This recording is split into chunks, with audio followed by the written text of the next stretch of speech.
Awesome. Okay, thank you everyone for joining us today. Welcome to our second iteration of our webinar series for the year.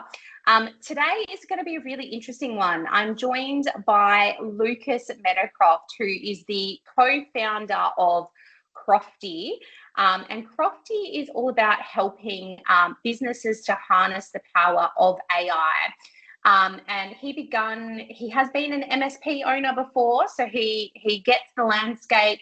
He has run a number of businesses, including Pivot and Tribute and Run With. So he definitely doesn't need an introduction from me to make today possible. But when we knocked our heads together, I really wanted to bring a webinar to the market that was focused around how we're seeing the landscape shift in marketing through the power of AI and what we're seeing shift. And Lucas has been doing some great work with a number of businesses, not just in the technology space, on how they can harness AI.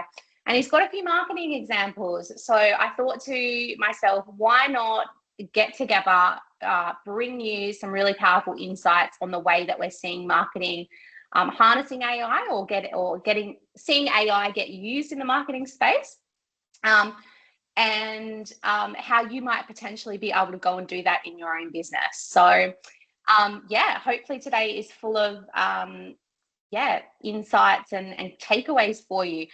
As always, we have the Q&A open. We have that being monitored at the moment. So if you do have any questions throughout, we will be monitoring that and we will be able to check it as the webinar continues. So please feel free to drop any questions in. So as I said, I'm joined today by Lucas.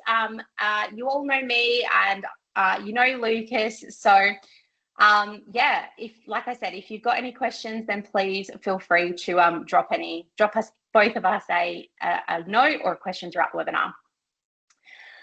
All right, so Lucas, do you want to give us a bit of a background about what you're seeing at the moment? I've obviously put together this slide in regards to what we're seeing, you know, the new era of marketing, we're calling it. And when we did our prep session for this webinar, we were sort of talking about what we've seen changing and how we feel like we're moving into that new space at the moment. But what are you seeing? Maybe let's zoom out and start from an AI perspective overall. Like, we've obviously seen this massive uptake in AI over the last maybe 2 years, but you were playing around with it way before then, weren't you? Yeah, just a little bit back in 2017 when we couldn't talk to anyone about AI.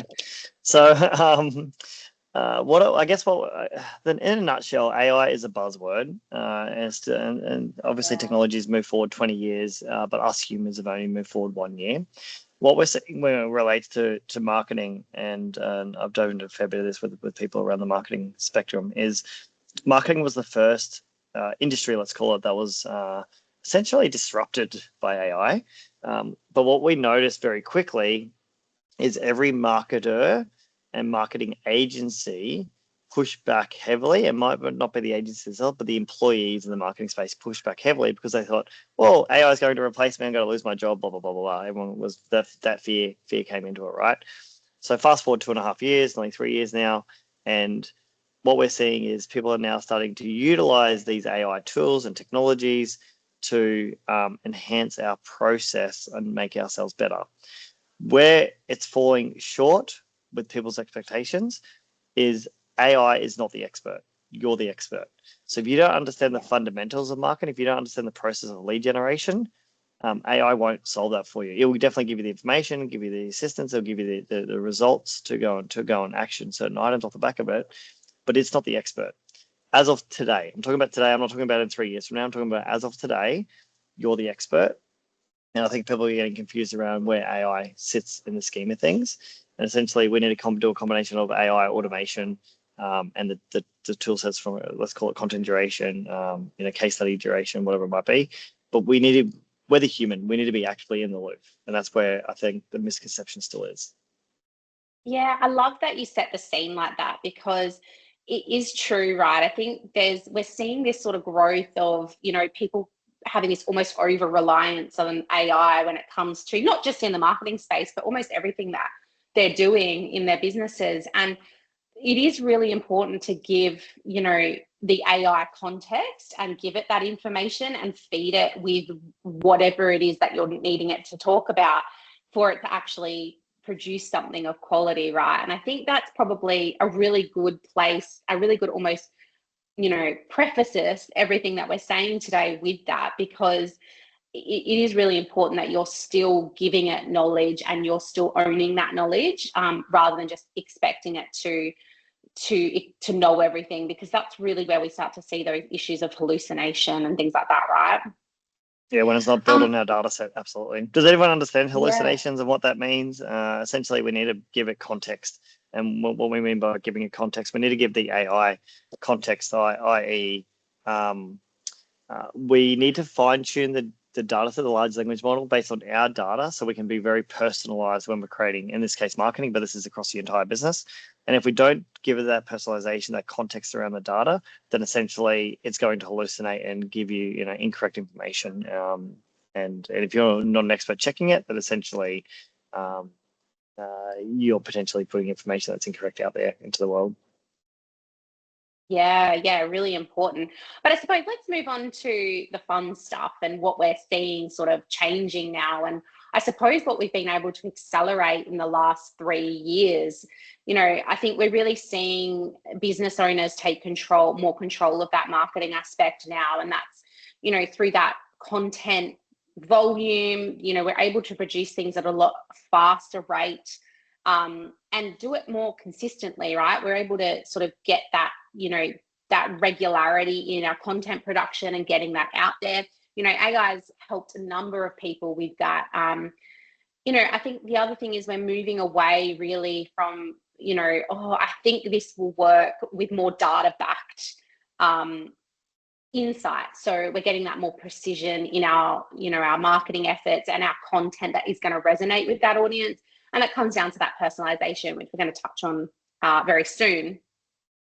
You know, the AI is now able to pick up that sentiment analysis as well in our words and everything we sort of produce in that regard. So, you know, previously, I think if you're creating a piece of content and you're not quite sure about the tone you want it to take, you can now sort of get AI to build it in the right tone for you. And I suppose, you know, we're moving into that more agentic AI, aren't we, Lucas, where it's really going to be that sort of hands-off approach from a marketing perspective. Obviously, as you've said, still keeping that knowledge base really clear, but soon we're going to be able to see the AI doing a lot of the integration between our systems and things like that. So that's a really exciting time, because you are going to be able to give it a directive and it's going to be able to go and produce and send things, you know, to the level that you're comfortable for, which is scary, but also really cool. Yeah, the AI agent topic is definitely one that's been talked about a lot. But what is an AI agent? Essentially, it's targeted use cases, which I'll give you some examples in this particular webinar. But they're like individual AI agents that have been built to solve individual problems, and they can essentially just auto talk to each other. Yeah. But I suppose with this rise in the use of AI, what we're sort of seeing from a marketing perspective, and I'm sure you see this in other areas, Lucas, is almost this widening gap of, you know, the people that have AI as part of their strategy and their business future, which is what you help a lot of businesses sort of, you know, embed that AI strategy into their business. And then we also, you know, we're seeing the experimenters, so the people that just want to dabble in, say, the ChatGPT or Copilot. And we're starting now to see this really strong, almost gap, the widening gap between the two, aren't we, Lucas? And I suppose, do you want to talk about the strategists and the differences you see in people that use it and have it as a strategic part of their business process, and then the people that are like, oh, I'm just going to play around with this and hope that it gives me the best result? Oh, you're on mute. We talk about people going all in, and essentially the people that are dabbling, it's great from an experimentation point of view. And there's a really good website out there, actually, which is There's an AI for that. if you haven't gone to that website, I highly recommend you go to that website. It's called There's an AI for that. If we're talking about marketing, just dive into the marketing aspect. As of right now, there are over 40,000 Wow. AI apps that now exist in the marketplace. Try to comprehend that. I get asked this question all the time, which is, oh, what is the best AI app? I'm like, there are 40,000. How can I tell you which the best AI app is? Like, it's just impossible, right? But you put your problem there, what you're trying to solve could be marketing related, and it will give you a list of 20 different AI apps. So it's great from an experimentation point of view. Caveat, you want to do your investigation on those apps before you go roll out to your business, where they're located, do they have funding? Are they going to close down soon? Where's the data? Sovereignty, security, like do your investigation. Don't just go roll out in your business. It's a side note. But the great thing about experimentation is it opens your eyes to what's possible. And this is where I think a lot of people get hung up on being that just the user of, say, ChatGPT. It's because you're limited to what's actually possible. As I said before, technology's moved 20 years, we've moved 1 year. And so from an experimentation point of view, it's really, really important. And then that opens up your eyes to being that strategist. How do we really adopt these latest and greatest technologies, the large language models? How can we then utilize this on a daily basis and essentially have a PhD, expert in our pocket, which most people don't realize. And so when you even like really simple, the free version of ChatGPT now has advanced voice mode, right? Which they didn't have previously, but essentially you probably can't see my screen with that little button there in ChatGPT. That's advanced voice mode. You can have a conversation, say we're diving into a marketing from a strategist point of view, go for a drive, go for a walk, have a half an hour conversation, do a really deep layout conversation around the problem you're trying to solve. It will essentially look at the entire world's database, any Google search, any research ever been written in universities, any clip that's ever been on YouTube. It's got the entire worlds of information inside your pocket that you can now get access to, which I think people don't realize. And that's where you can really become that strategist with AI. Yeah, so I suppose what you're saying is the experimentation is part of the strategy, right? Like you have to experiment with these products before you can understand whether or not they're, I guess a good fit to put into your business. Is that sort of what you're saying? From an experimentation point of view, yeah. Like I'll give you a really simple example. There's a couple of different, let's call it PowerPoint presentations. People understand what PowerPoint are, but essentially presentations, right?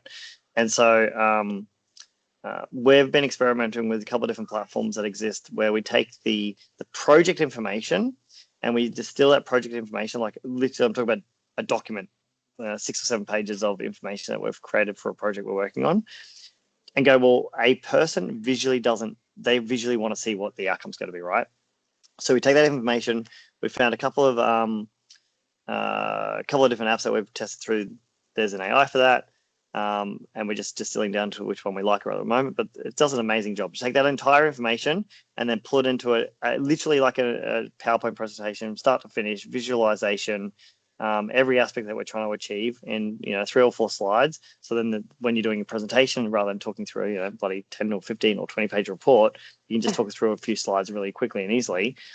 That process would have taken you half an hour, or maybe hours, and that's done in like 30 seconds now.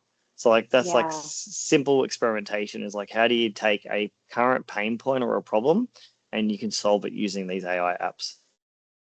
Yeah, so making it more part of your discovery process and your sales process with a customer as well is probably one of the areas that, while we're talking about marketing today, it starts to flow into those other areas, because you can then use that content that you've just spoken about and getting it to really, having a layered conversation and getting it to like pull something like those pain points out, and then use that to go and sort of create your content and talk to that pain point. So it is really, I think, multifaceted. It starts to touch every area of your business. Yeah, and so if you want to dive into some really good marketing examples that I've seen people use some of these apps for, is you just put your website into one of these AI apps. It will then go and look at all your competitors online and find out what is the difference from a content perspective. How do you stand out in a very crowded market? And this will very quickly look at all your competitors and look at, maybe just target the Brisbane region, or it could be globally. It really doesn't matter. You give it some information and it will then give you the comparison on what's missing on your website. what SEO do you need to put on there? What tags do you need to add? What information should you be adding to your website to stand out? What different content, different headlines? Like, it does it all for you within, 5 minutes. There's some really cool aspects. What we find though is people don't do it. So then they come to yourself, Kayla, and go, can you just do it for me? Yeah, definitely. So what I suppose, well, we really want these webinars to be practical, right? So where can you really get ahead when it comes to using AI in your business? That first one we've touched on quite a lot is really that content velocity and consistency. So from my perspective, as a marketing professional, I think that's really important, right? You'll hear me bang on about consistency, doing things consistently, showing up consistently when it comes to your brand and your marketing. So if you can utilize AI to help you do that, then you're already 10 steps ahead of your competition, because it really does come down to that consistency and showing up, like I've said. The second one is that personalization at scale, right? So people want to hear from people that they know understand them. So if you can use AI to understand the pain points, understand the customer, like Lucas has sort of just touched on with regards to, picking out the pain points, and create content that talks to that problem. A customer in the construction industry might have a completely different problem to a customer in the medical field. Like they're creating content that talks to those different pain points is going to be critical for you as you move through, sort of, as we're seeing this change in the marketing landscape. So if you can use AI to produce content at a high rate that is also personalized, I think it's going to really get you ahead.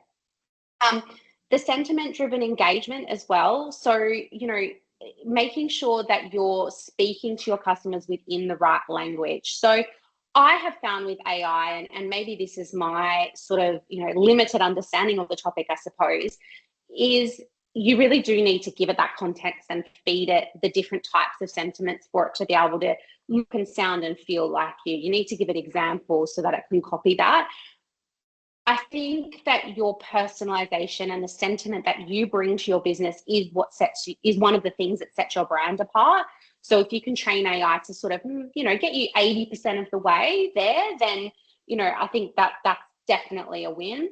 And then obviously your campaign optimization as well. So how can you sharpen up your content? How can you do things more quickly? And, how do you embed that into your your CRM systems or your marketing automation systems, using AI to teach you sort of how to do things from a marketing perspective as well with your systems, I think is another quick win. But Lucas, did you have any other ways that you think, people can win with their AI software that they do have?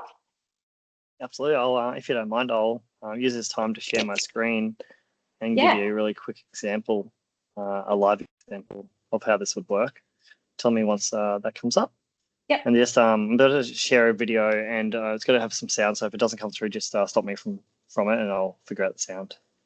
So watch this 2-minute video, and then I'll answer some questions off the back of it. Hello everyone, I'm Lucas Meadowcroft, CEO, co-founder and investor. I've spent over 2 decades in the tech space, with the last 8 years immersed in the world of artificial intelligence. What truly drives me is helping businesses unlock growth through innovation, meaningful technology, and powerful human connection. At Crofty, we're not just automating processes, we're enabling businesses to rethink what's possible. From reducing manual workloads to scaling smarter and faster, our focus is on creating real impact. Ultimately, it's about increasing job satisfaction for both business owners and their teams. You Are Supported is transforming the care sector by empowering NDIS providers with intelligent human-centric systems. Through a 24/7 AI-enabled support centre, we're delivering better outcomes for participants while easing the load on carers. With Costify, we're revolutionising how construction businesses operate, using AI to capture and pass on lessons learned while providing real-time cost tracking and insights. It's about keeping projects on budget, on schedule, and ahead of the curve. Outside of business, I'm passionate about fitness and peak performance. As a dedicated marathon runner, I believe in pushing boundaries both physically and mentally. That passion led to Run With, a movement focused on connection through running, a platform that connects brands with running clubs, making it easier for runners to access the best gear through a curated marketplace. Pivot brings people together through sport, simplifying how players book courts, join sessions, and connect, making it easier to stay active and social through the sports we love. And then there's the Mastering podcast, where I have the privilege of sitting down with people who've truly mastered their craft. From business and science to creativity and Olympic champions, it's all about unpacking the mindset behind mastery. This is what lights me up, building things that make a real difference, with people who are just as passionate about making an impact. And the best part, we're only just getting started. If you're building something bold or ready to think differently, I'd love to connect. The reason I like to, show that particular video is that entire video is 100% artificial intelligence driven. The slides, the speech, the text, the graphics, the information. Obviously, you give it some data first, and it goes and finds that information. Obviously, we know we've been in this space for a while. That took me half an hour to put together. So it might take you a few hours. But just think about from a content creation perspective. I always think about onboarding staff, offboarding staff, onboarding contractors, offboarding contractors. Anytime you have to repeat yourself, and then I think about case studies, and I've got a case study I'll show a bit later as well. But essentially, like if you've got information and most organizations already have data, and they want to do more of this data, emphasis around how we put this data together, collate it, put it into a bit of a content, and then use it as case studies, use it for marketing, use it for LinkedIn posts, use it for social media posts.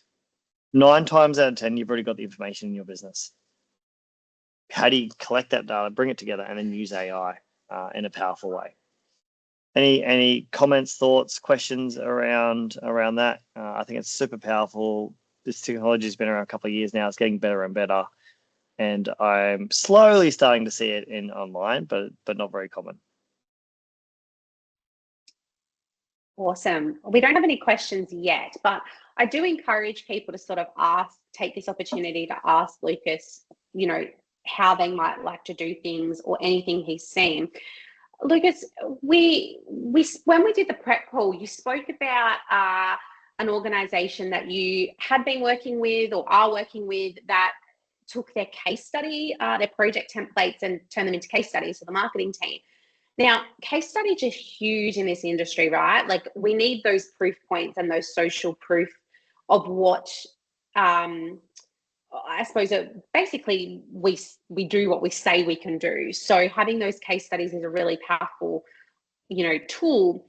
And often as marketing professionals or people that are doing marketing for their business, case studies are really slowed down because we have to meet with the internal person, we have to collect all the information, then we have to run it past the customer.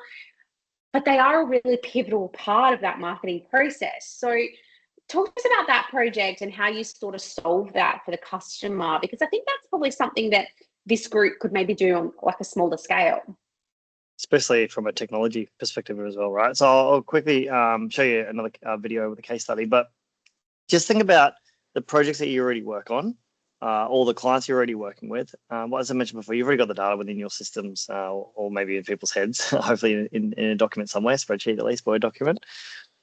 Take that information and then be able to produce a case study off the back of it. Like we've done this a fair few times now with different clients in different industries, construction, manufacturing, and Kayla's right. Like it's everyone and most businesses, and I say everyone, wants to know at the end of a project, we can do a case study on it, but it just never gets done. Yeah. If you go and talk to a marketing person like Kayla, they go, well, give us a case study so we can go do marketing. And you go, oh, where do I start? And so as long as we know where we're looking for the data, and so you'll have to help us with that, or, you have to define where this data is located, then that hard work can be taken off your shoulders. So I'll quickly show my screen again and then watch this couple-minute case study. And so this is our case study on a project because some of the stuff we're doing is confidential. So this is a customer has given us permission to showcase this. Today, I'm excited to share how we helped Quality Energy transform a critical bottleneck in their operations, manual service report writing, into a fully automated, scalable process that delivered immediate results in efficiency, cash flow, and real ROI. Before automation, the process was entirely manual. Reports were written back at the office based on handwritten field notes and photos. This caused significant delays, sometimes taking over a month to complete, and created a backlog that directly impacted cash flow. One key staff member handled all reports, presenting a single point of failure. If they were unavailable or left the company, operations would stall, And with everything being manually typed, formatted, and reviewed, it slowed down client communication and invoicing, affecting overall customer satisfaction. The challenge was clear. Manual report writing delayed invoicing, strained internal resources, and created operational risk, especially with the key report writer nearing retirement. We needed a solution that would not only automate report creation, but also protect business continuity and unlock faster financial outcomes. After automation, everything changed. Service details are now extracted directly from Simpro and field inputs. The AI fills in structured report content automatically. The retiring report writer no longer needed replacing. Automation filled the gap.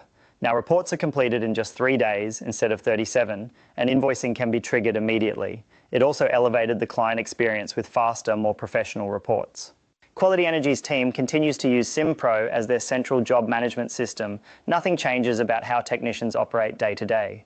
When a technician updates a job status to waiting for report, it automatically triggers the next step in the reporting process without requiring any extra effort. Importantly, the Excel spreadsheet technicians already fill out on-site remains unchanged. This familiar process makes adopting automation seamless. Behind the scenes, the system captures the data directly from the spreadsheet.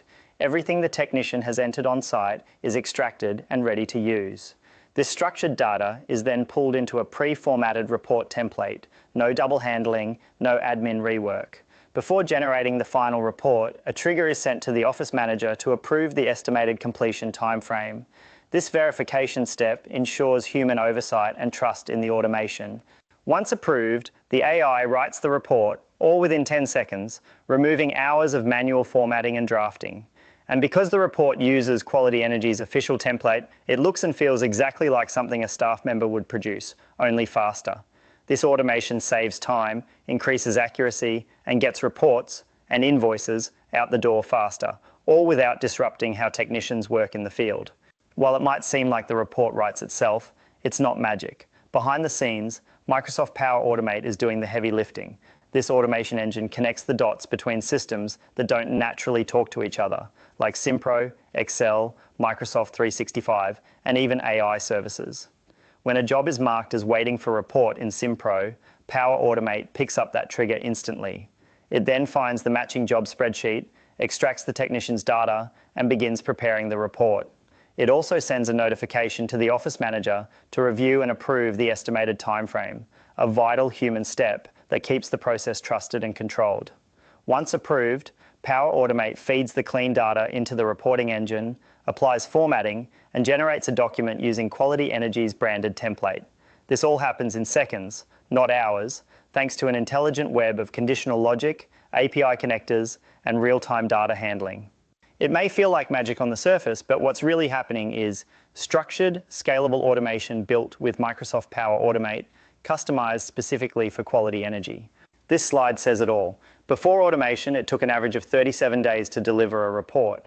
After automation, that's now down to 3 days, a 91% reduction in turnaround time. That's not just efficiency, that's revenue coming in faster. Let's talk numbers. The total project cost was a once-off $25,000. With automation, Quality Energy was able to repurpose a full-time staff member and avoid hiring another, generating a total ROI of $236,000. The only ongoing costs are minor monthly licensing fees across Microsoft 365, Azure AI, and OpenAI, a small price for a massive return. What I've noticed since we put this together is we've sending this to potential clients to review what is AI, and so trying to demystify it from a buzzword perspective, but also it enables them to see how it works real time in their organization, and we've had amazing feedback and results, and obviously kicked off loads of projects with these people just from that one video. You would have noticed in that process, we needed someone to do a screen recording of the process. There was 2 different screen recordings in there. But what I love about this, and so what I got excited about on how bloody good AI is these days, off those screen recordings and the documentation around the project that we had already put together anyway when we closed off the project, combining them together using an AI tool, that entire script was 100% written. The entire script And then it even pinpointed when to say what it needed to say at what points in the process along the video. So you might think I've sat there and tailored every single word. Not even a part of it. It just did everything for you. So yeah, pretty incredible what you can do these days. I was about to ask if you used AI to put that together, because the whole time while I was, and there was another step after this, right? It wasn't just the reporting. They were then able to feed that report to the marketing team to do the case study component. So you sort of extended that project since you did this video, right? Yeah, correct. Yes. The whole time that was playing, I was sort of thinking to myself, oh, imagine if, you know, technology service providers could do these types of videos as their proposals and things like that. Like, it just becomes part of it means that they don't have to sit there and do a demo every new customer, right? Like, it just completely speeds up that proposal process. And obviously there's that human interaction component, right, that, you know, some customers definitely need. So, you know, I'm happy to be challenged on that. But if you're looking to sort of do a quick demo of something, sending a customer a video is going to save you not just time from a creation perspective, obviously, as you've given that example, but also from a sales perspective. You don't have to jump on a half an hour Teams call and run them through it. You've got that, I don't know, that video was maybe 4 minutes. 4-minute video to run them through how things could potentially be set up. So it's really changing that sales process.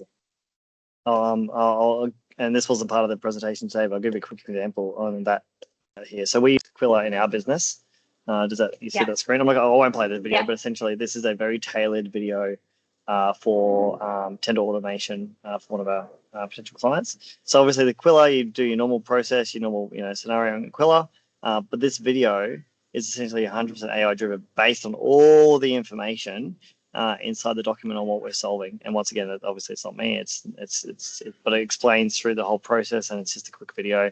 Probably takes, I don't know, this is even simpler from a sales point of view, maybe 30 seconds or so for you to put together. But then it explains the entire process of the project, what you're going to go through, the onboarding steps, who's involved in the project, like everything you essentially have to explain, it's in a video. Yeah, and I think it sort of shows that this AI, you know, that the buzzword that you've said, it's not just ChatGPT or Copilot, is it? It's really expanding more beyond that. And I think that's, you know, I suppose what we really wanted to get across today was, I think everyone's across ChatGPT and Copilot at this point in time. I'm giving those 2 examples. I know there's heaps more, but it's not just that anymore. It's how do we use it more smartly and within the processes of our sales process, of our marketing process, of our human resources process. It's all of those different processes that we need to have within the business. It's really, you know, it's going so much further now than it ever has. Yeah, absolutely. Okay. You can share you can share your screen. Yeah, I'm about to. All right, let's. I probably took you off track on that, sorry, but it's like perfect timing with what you're saying. I was like, this will be effective for everyone, I think. Any questions on that, team? Please throw your questions in the Q&A. Yeah, please do. All right, oh, Lucas, so Sunny has, sorry. Do you want to address that one? I can't see it because I'm sharing my screen. Yeah, Sunny just said about the lag with the video and so forth. It could just be that we're doing a webinar. Maybe it's not coming through. I'm happy to share or Kayla could share the video separately. But if you see it in person or you watch it as an online video, honestly, it's really, really good these days. So the question around Sunny was like the movements with the voice, the hand movements, the eye gestures. That's like 98, 99% accurate, like compared to what it was, a year and a half ago. So you don't get that lag, maybe because of this webinar, it looks like it's a lag through that. But when you see it as a live video, there is no lag. And because of the other thing I'll mention with the AI tools now, especially the latest releases the last couple of weeks, you can tweak. It doesn't have to be you, right? There's 10,000 actors you can choose from. There's 10,000 different voices, 75 different languages. So it doesn't have to be you personally. But the other thing I'll mention is you can tweak the accents, the voices. Like there's so, if you want to go deeper, right, you can spend hours on this. And you can get really deep into like, how does the accent sound? What's the pitch level, the sentiment, the excitement, the drama? Like you can change all that as well. Yeah, Yeah, I think you're right. I think it's the webinar that's causing the lag. So what we'll do after this webinar, we usually send around the slides and things like that. So I'll get Lucas to send over those videos that we've shown, or the links to them, and we'll pop them in the resources that you'll receive after the webinar. So all right, Lucas, we've talked about all of the possibilities, and we've barely scratched the surface, but we talked about all the possibilities. So where do we get started? So when we talked about this, it was really about that first step is like identify the gaps, right? Do a bit of an audit. Like, where could you do some of the things that we've spoken about today? Can you go and film a video, or not film a video, create a video around, you know, with your talking head about, you know, a particular solution? Maybe it's a heat map or a cybersecurity assessment. Like, just add that different flavor to it. Where are the gaps? So just start there. Where can you inject AI into your process at the moment? And then in that audit, where's the quick wins? So what can you repurpose? What can you add chatbots to? Can you add a chatbot onto your website? Can you add some more personalization into your emails that you send out once someone submits an inquiry on your website? I'm sure that Lucas has probably got, you know, a plethora of suggestions for you, but I think, what are the quick wins that you can do, you know, that are cost effective, but also easy to implement, right? You don't want to be sort of, you know, spending all of your time on this. Build literacy as well. So upskill your team in how to use AI. Encourage your team to adopt AI. One of the things I always say to my team is, if you find something that looks cool, go and test it out. Like, you're not going to break anything by testing it out. Test out, you know, organization tools and things like that to, you know, see where you could potentially, you know, build that literacy within your business, build that capability, and also, like, engage someone like Lucas if you really aren't sure where to start. Like, I'm sure that I think I see your face weekly on LinkedIn, Lucas. So like, and you know, here we are again.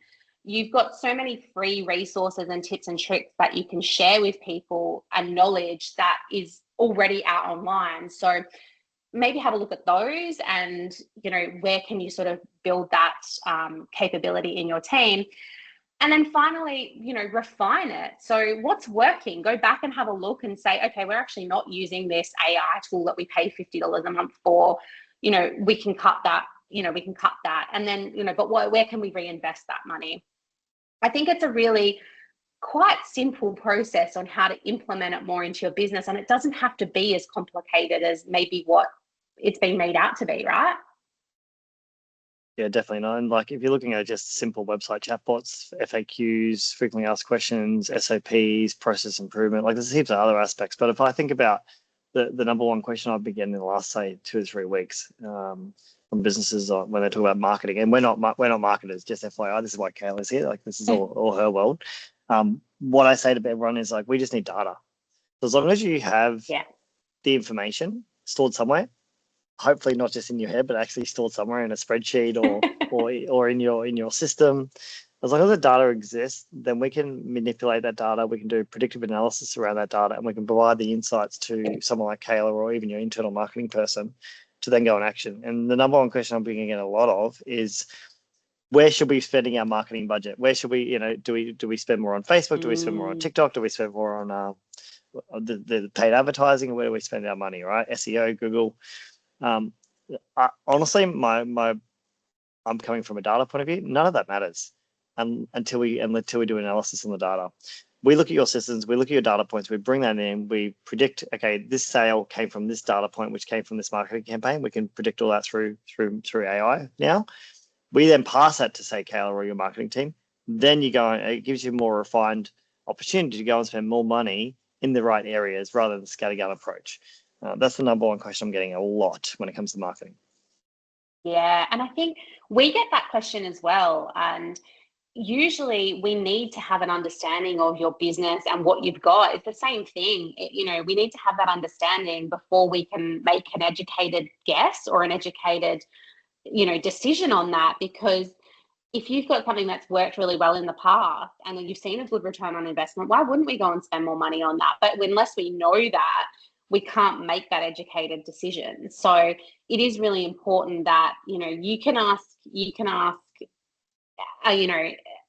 ask me, or you could ask anyone who does marketing where to spend your budget. But I think any good marketer is probably going to tell you, well, you know, where's the data? Like, what have we got? And the data as well is the one thing I'll say is it's got to be your data. It's got to be, you know, where things have happened for you in the past, not just what's happening in, you know, the healthcare industry in the US. Like, you know, that's not really going to give you an educated decision. It needs to be where your set of data. Would you agree? Yeah, it's got to be very tailored to your data set. Otherwise, you're just making shit up or guessing, hallucinating. Yeah. It's got to be very tailored. To you. Yeah. And most people don't understand that. It's like, well, AI is the most powerful is predictive analysis. People don't understand that, and so that's its absolute number one strength. And so if you look at the data set and what we've actually articulated and found for customers is information they weren't even aware they even had on data points they already had access to. They just didn't know how to interpret it. Obviously, AI being very powerful, we give us some guardrails and some guidance, and then we can actually verify that information really, really quickly, like I'm talking milliseconds, and pinpoint attributes within a data set that you weren't even aware of to then provide that to your marketing team. Yeah, and to think that this stuff has been done by business analysts, you know, up until now, manually is just mind-blowing to me. Yeah, talk about the expertise. You're the expert. You should focus on the expert. Be an expert, and let AI do the hard work. Exactly. You talk to any BA. BAs don't want to look at that data. It's not a fun job. Yeah. They want to do the strategist and the active part of it. Exactly right. All right. I don't know if we've got any questions in the Q&A that's come through, but there will be opportunities to ask them should you want to. We will collect them and I will get answers from Lucas if they're for Lucas, and I can answer them if they're for me. But it doesn't look like anything's come through. So I'll give it a minute. Any major pain points that anyone wants to solve? You've got us here now, so happy to do something on the fly. Absolutely. And while someone's typing something awesome into the question and answer box, I will just do a little spruik for our next webinar. So we are doing a webinar on how to win enterprise deals with Greg from Support Fusion. So if you would like to come along, I probably should have put the date on this slide, but if you scan the QR code, that'll take you to the date and the time.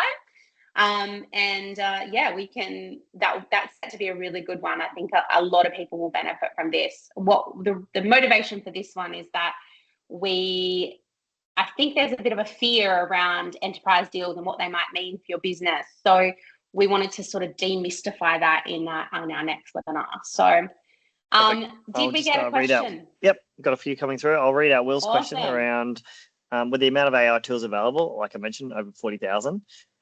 What are good ways to vet the right ones, I guess, for your systems? My honest opinion is you got to do a lot of deep digging and research around this. Experiment with these platforms outside of your business ecosystem. If possible, sign up with your Gmail, sign up with a personal account, use it on a personal system.